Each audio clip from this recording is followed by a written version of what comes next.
Bismillahirrahmanirrahim. Iktikaf ini teman-teman sekalian maksudnya adalah mengikat diri di masjid. Mengikat diri di masjid.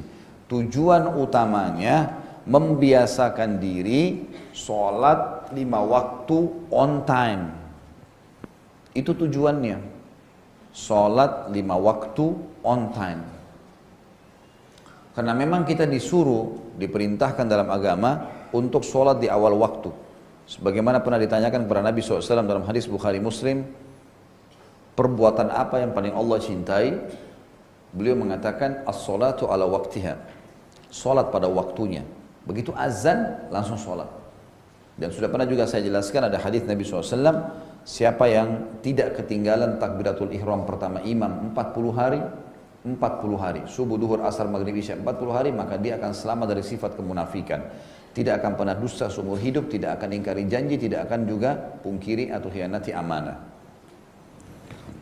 Pernah ada seorang syekh, anaknya dilamar, anak perempuannya dilamar oleh seseorang anak muda. Anak muda ini rupanya kelihatannya dari gayanya masih orang awam. Mungkin sholatnya pun masih belum dijaga. Syekhnya ini kebetulan punya masjid dekat rumahnya.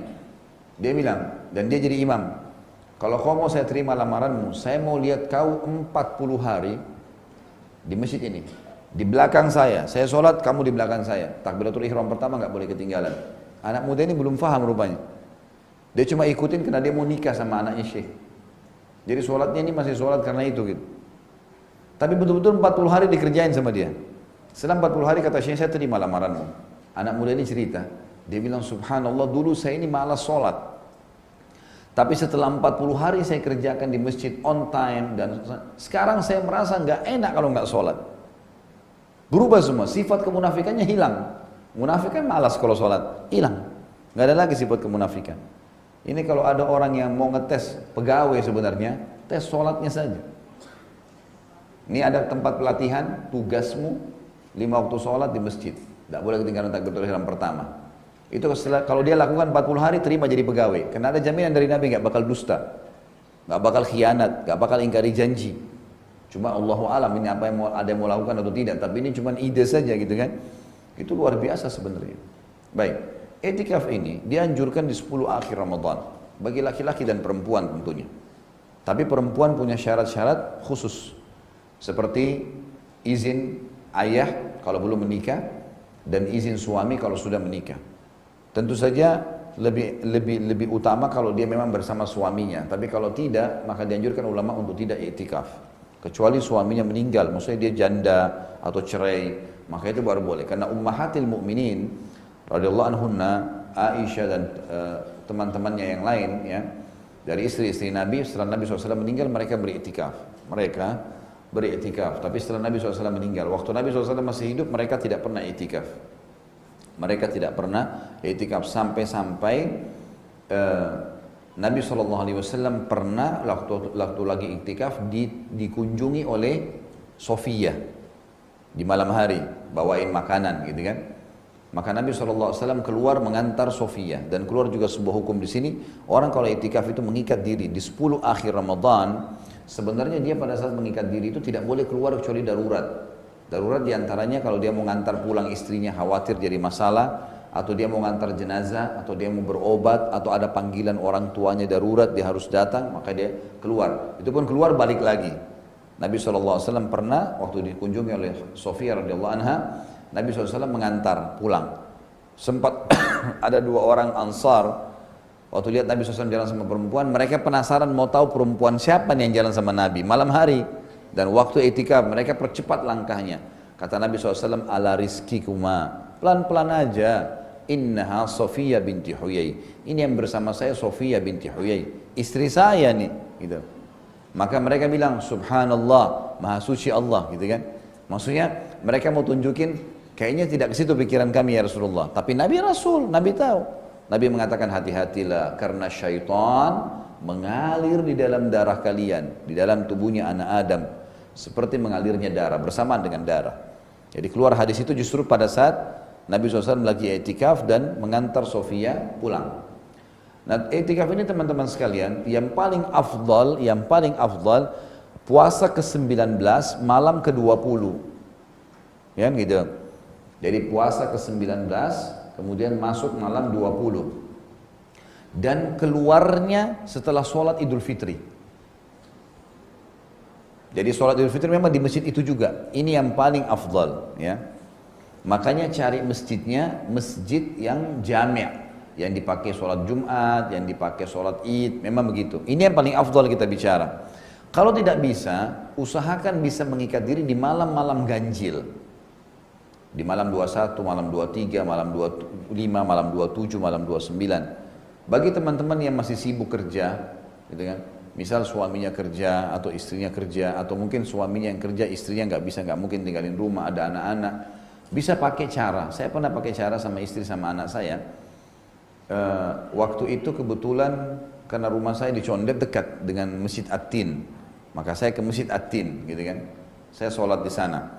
Maka saya pergi sama istri saya habis buka puasa, kadang-kadang kami bawa rantangan untuk buka puasa, kalau enggak maka habis buka puasa ke sana, ikut sholat isya, ikut sholat tarawih, kemudian mengaji, duduk, nasehatin, apalah ngobrol-ngobrol, hal yang bermanfaat, kemudian istirahat pada saat ngantuk, bangun sholat malam, kemudian sahur, habis sahur, lalu kemudian sholat subuh, habis sholat subuh pulang, gitu kan. Jadi ada malam yang kita kejar. Nah ini biasanya kalau teman-teman yang lagi kerja bisa dipakai, misalnya Jumat malam ya, malam Sabtu kan Sabtu sudah libur, malam Minggu atau malam Ahad kan bisa 2 malam, kita dapat yang gitu. Itu sangat bagus ya. Apalagi ada masjid-masjid yang besar ini sudah rapi, lebih rapi, kita bayar habis sholat tarawih mungkin 15 atau 20 ribu untuk sahur, nanti dikasih kupon, kita disiapin makan. Kalau enggak bisa bawa makanan, dan orang bebas di masjid i'tikaf kan, bawa selimut, bisa baring di situ, bisa ngelompok keluarga-keluarga. Saya tuh duduk sama keluarga saya, sana ada keluarga, banyak keluarga kok, gitu kan. Artinya ada waktu yang kita lowongkan untuk itu. Nabi SAW beriktikaf 10 hari semuanya. Ya, 10 hari semuanya Nabi SAW beriktikaf.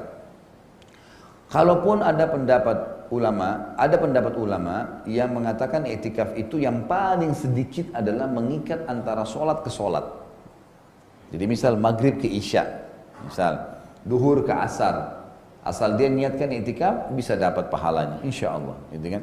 Tapi tentu ini berbeda pahala dengan orang yang memang nginap di masjid, karena targetnya memang 5 waktu sholat di masjid, nggak boleh keluar dari masjid kecuali memang darurat sekali, baru bisa keluar. Nah ini iktikaf.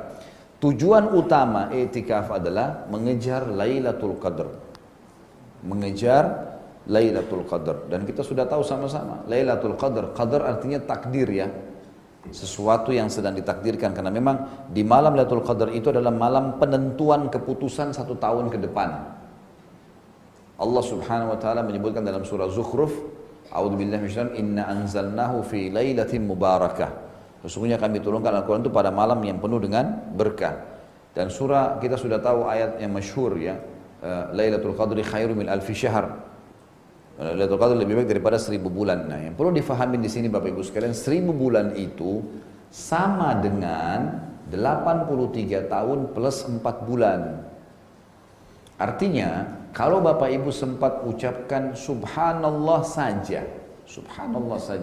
pas Lailatul Qadar, maka sama dengan mengucapkan subhanallah 1000 bulan atau 83 tahun plus 4 bulan. Allahu a'lam umur kita sampai situ atau tidak.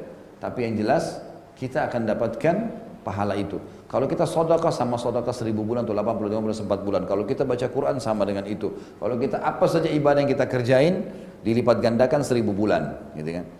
Yang paling penting untuk dikejar adalah sholat malamnya. Karena hadis Bukhari Muslim berbunyi, man qama lailatul qadri imanan wa ihtisaba ghufira ma taqaddama min dhanbi.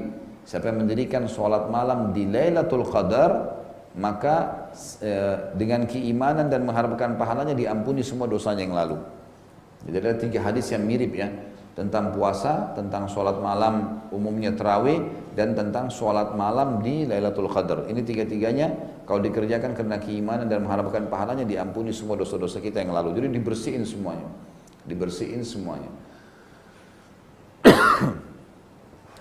Lailatul Qadar ini teman-teman sekalian berputar di malam-malam ganjil 21, 23, 25, 27, 29. Kata Nabi SAW, kejarlah Lailatul Qadar itu di malam-malam ganjil. Dan Sering kali terjadi di malam 27. Sering kali terjadi.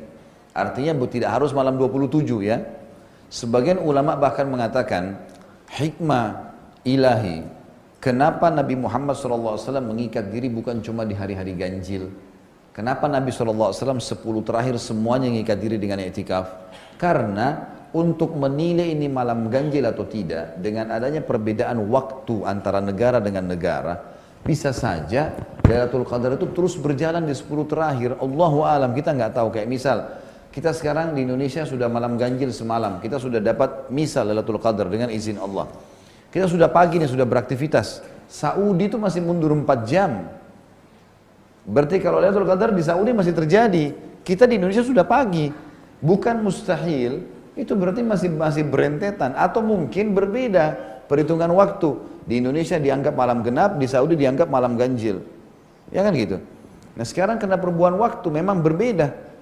Nah, ini saya pernah ikutin salah satu pertemuan beberapa tokoh nasional di Indonesia. Kemudian dijelaskan kenapa Indonesia sering terlambat puasanya dan terlambat lebarannya. Apa sebabnya? Kenapa nggak seragam dengan Saudi? Ternyata memang ada masalah. Kita di Indonesia ini, kita berada di tengah-tengah garis khatulistiwa. Dan ini menyebabkan memang kalau di bulan-bulan Hijriah, bukan cuma Ramadan, itu sering tertutup memang. Emang nggak kelihatan. Dan Nabi Subhanahu sudah bilang dengan hikmahnya, sumu li ru'yatihi, puasa dengan melihatnya. Wa aftiru ru'yatihi, dan berbuka puasa dengan melihatnya. Mulai Ramadan dengan lihat bulan, nanti juga habisi Ramadan Idul Fitri dengan melihat bulan.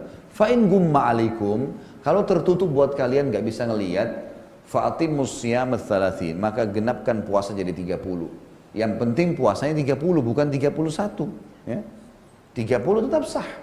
Karena memang tertutup, kan gitu. Dan ini saya sarankan teman-teman sekalian ikut dengan Majelis Ulama Indonesia, ikut dengan pemerintah, wali amr. Tidak usah lagi kita beribut dengan masalah hisab, masalah ini. Saran saya adalah ikut pemerintah. Di sana sudah ada, di dalam Majelis Ulama sudah hampir semua ormas ada Islam. Mereka juga bukan orang bodoh yang mau sembarangan saja teledor. Dan ini yang penting memang telatnya cuma sehari. Apakah Sya'ban 29 atau 30? Hanya itu. Apakah Ramadan 29 atau 30? Kalau ada orang yang puasanya 28 misalnya, atau ada orang yang puasa 31 hari, nah ini yang kita tolak. Tapi ini memang tertutup, gitu kan? Memang sering terjadi kena lokasi. Maka hikmah yang harus kita ambil adalah teman-teman sekalian, jangan cuma main pilih malam ganjil saja sembarangan nih. Karena kita tidak tahu pekahnya nih kapan terjadi kan? Maka 10 terakhir semuanya maksimalkan dengan sholat malam. Dalam kan hadis Bukhari Muslim, Aisyah berkata radhiyallahu anha, kalau tiba 10 terakhir Ramadan, baginda Nabi SAW mengeraskan tali ikatan bajunya, maksudnya lebih kuat lagi ibadah dan membangunkan semua istrinya untuk sholat malam. Hadis ini juga menyebutkan kalau Nabi SAW tidak setiap tahun i'tikaf, gitu kan? Karena memang beliau di sini disebutkan membangunkan istri-istrinya. Jadi Nabi SAW bukan berarti setiap malam keluar bangunin. Tapi memang di sini Nabi SAW berarti ada di mana Ramadan yang beliau tidak beriktikaf, tapi beliau menggiatkan diri untuk bangun sholat malam. Nah, seperti itulah. Nah ini ibadah juga yang harus dijaga, harus dijaga.